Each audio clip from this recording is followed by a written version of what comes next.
நீங்கள் உலகமெங்கும் போய் சர்வ சிருஷ்டிக்கும் சுவிசேஷத்தை பிரசங்கியுங்கள் என்ற இறைவனுடைய வாக்கின்படி சகோதரர் என் ராஜேந்திரன் அவர்கள் கடந்த 25 ஆண்டுகளாக தேவனுடைய நற்செய்தியை பிரசங்கித்து வருகிறார்கள். இவருடைய வல்லமையான செய்தியினாலும் மனதுருக்கமுள்ள ஜெபத்தினாலும் விடுதலை பெற்றவர்கள் ஏராளம். தேனி மாவட்டத்தில் வல்லமை கோபுரம் என்ற பெயரில் ஊழியத்தினை சிறப்பாக செய்து வருகிறார். இவருடைய கூட்டங்களில் நடந்த சில அற்புதங்களை இதோ தொகுத்து வழங்குகிறோம். LICயில் டெவலப்மெண்ட் ஆபீசராக வேலை பார்க்கும் சகோதரர் செல்வகுமார் தன்னுடைய மகளின் சுவாச பிரச்சனையிலிருந்து தேவன் சகோதரர் மூலமாய் செய்த அற்புதத்தை உங்களிடம் விவரிக்கிறார். என்னுடைய மகளுக்கு 2005ஆம் வருடம் முழுவதும் மாதத்திற்கு ஒரு முறை இந்த வீசிங் ட்ரபிள் வரும். வந்தால் மூச்சு விடுறதுக்கே அதிகமாக திணறுவா. நைட்டில் 2 மணி 3 மணிக்கு எழுந்திரிச்சு உட்காந்துட்டு காலையில் 6 மணி ஆகும் அந்த மூச்சு திணறல் நிற்பதற்கு. நமக்கே ரொம்ப பரிதாபமாக இருக்கும் பார்க்கறதுக்கு. வைத்தியங்கள் பல பார்த்தோம், இன்ஜெக்ஷன் மேலே இன்ஜெக்ஷனாக போட்டுகிட்டே வந்தோம்.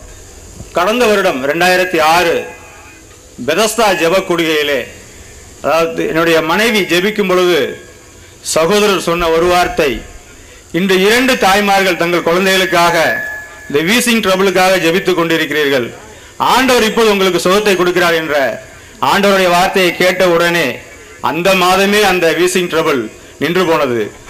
அது முடிந்து கிட்டத்தட்ட இப்போது 1 வருடம் ஆகிறது. ஜனவரி இறுதியில் ஆண்டவர் சுகம் கொடுத்தார். இன்று வரை வீசிங் இல்லவே இல்லை. அற்புதமாக சுகம் கொடுத்த ஆண்டவருக்கு முதலாவது நான் நன்றியை தெரிவிக்கிறேன். இருதய பிரச்சனையிலிருந்து தேவன் ஒரு சகோதரிக்கு ஒரு விடுதலையை தந்தாரு. அவங்களே அந்த அற்புதத்தை நம்மளோட பகிர்ந்துக்கிறாங்க. பார்க்கலாமா? என் பேர் தமிழ்ச்செல்வி. எனக்கு இருதயத்தில் வாழ்வு சுருங்கி இருக்குன்னு சொல்லியிருந்தாங்க டாக்டர். நாங்கள் போய் செக்கப், மூச்சு திணறல் அடிக்கிறதோட வந்துச்சு, நடக்க முடியாமல் இருந்தேன். போய் ஹாஸ்பிட்டல் போய் செக்கப் பண்ணி வாழ்வு சுருங்கி இருக்கு போய் சொல்ல அன்னைக்கிட்ட நாங்கள் வந்து சொன்னோம், ஜெயிப்போம்ப்பான்னு சொன்னார். மறுபடியும் போய் செக்கப் பார்க்கலாம், நீங்கள் கட்டாயம் ஆப்ரேஷன் பண்ணியே தான் தீரணும்னு சொல்லிட்டாங்க. நாங்கள் மறுபடியும் அன்னைக்கிட்ட என்ன எப்படி சொல்கிறாங்கன்னு சொன்னேன். நம்ம கர்த்தர் நம்மோடு இருக்காருப்பா, நீ கலங்காதுன்னு சொல்லி நாங்கள் பெதஸ்தா ஜபத்தில் நாங்கள் உபவாச கூட்டத்தில் நாங்கள் செபிக்க வந்தோம்.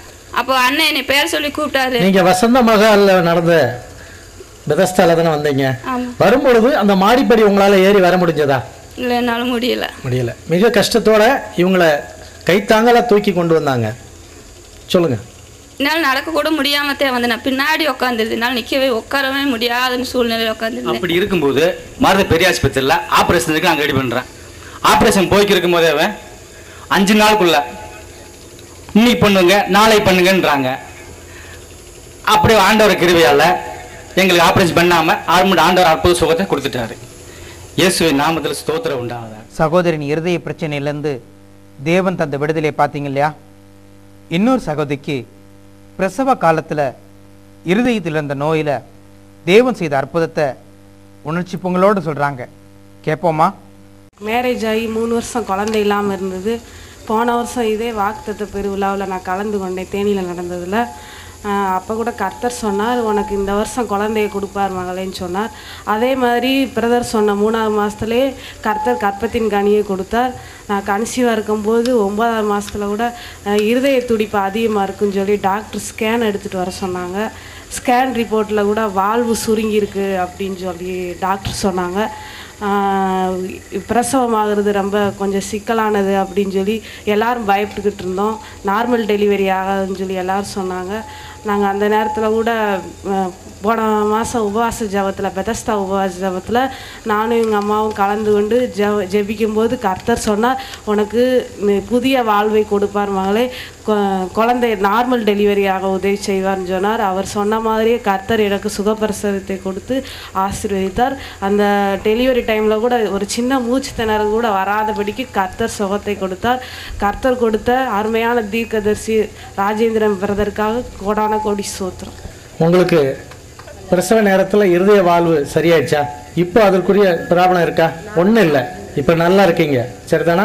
ஆண்டவருக்கு நம்ம சரீரத்தில் மட்டும் அற்புதம் செய்கிறவர் இல்லைங்க, வாழ்க்கையில் ஏற்றத்தாழ்வுகளிலும் தேவன் அற்புதம் செய்கிறவராக இருக்கிறாரு. எளியவனை புழுதியிலிருந்து தூக்கி ராஜாக்களோடும் பிரபுக்களோடும் உட்கார செய்வேன்னு சொன்னவர் அப்படியே சகோதரருடைய வாழ்க்கையில் செஞ்சிருக்கிறாரு. அதை கேட்கலாமா?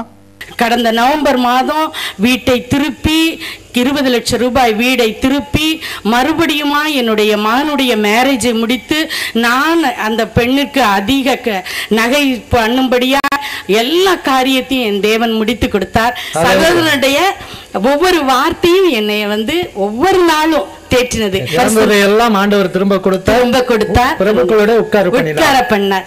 ஆண்டவருடைய நாமத்திற்கு மகிமை உண்டாதாக. கேட்கிறவனுக்கு மட்டுமல்ல, கொடுக்கிறவனுக்கும் தேவன் உயர்வை கட்டளையிடுகிறவராக இருக்கிறாரு. தேவனுடைய ஊழியத்துக்குன்னு தன்னால் இயன்றதை கொடுத்த இந்த சகோதரி அவங்க வாழ்க்கையில என்ன அற்புதத்தை பெற்றுக்கொண்டாங்களான்னு பார்க்கலாமா?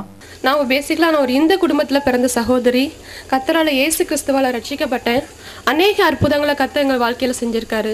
ஆராய்ந்த முடியாத பெரிய காரியங்களை, எண்ணி முடியாத அதிசயங்களை செய்கிற ஒரு உண்மையான தேவன் இயேசு கிறிஸ்து தான் சொல்லி என் வாழ்க்கையில் உணர்ந்து அறிந்து கொண்டோம். சமீபத்தில் ஒரு நடந்த சம்பவத்தை நான் சொல்கிறேன். நாங்கள் வெகு நாட்களாக வீடு வாங்கணும்னு சொல்லிட்டு ரொம்ப பிரயாசப்பட்டு கொண்டு இருந்தோம். அதனால் காரியங்கள் தள்ளி போய் கொண்டே இருந்தது. ஆனால் நான் எங்கள் அம்மா கொடுக்கணுன்றதுக்காக சிறுக ஒரு 8000 ரூபாய் மிளகு மணி சேமித்து வச்சு கொண்டே இருந்தேன். போன தடவை நாங்கள் தேனிக்கு சமீபத்தில் தான் குடியேறி இருந்தோம். லாஸ்ட் டைம் எங்கள் அடிக்கல் நாட்டு விழா நடந்தப்போ அந்த ப்ரேயர் மீட்டிங்க்கு நான் வந்திருந்தேன். அப்போ நான் ப்ரேயர் அட்டன் பண்ணிட்டு இருந்தப்ப எனக்குள்ளாக ஒரு உந்துதல், இந்த பணத்தை நம்ம அம்மாவுக்குன்னு கொடுக்கக்கூடாது, நான் கர்த்தருடைய ஆலயம் கட்டுவதற்காக செலவிடணும், இந்த பணத்தை பிரதர் கையில் தான் கொடுக்கணும், ஆலயம் கட்டுவதற்காக கொடுக்கணும்னு சொல்லிட்டு எனக்குள்ளாக ஒரு உந்துதல் இருந்து கொண்டே இருந்தது. நான் பிரதரை சந்தித்து இந்த மாதிரி சொன்னேன். அப்போ பிரதர் சொன்னார், ஏம்மா இந்த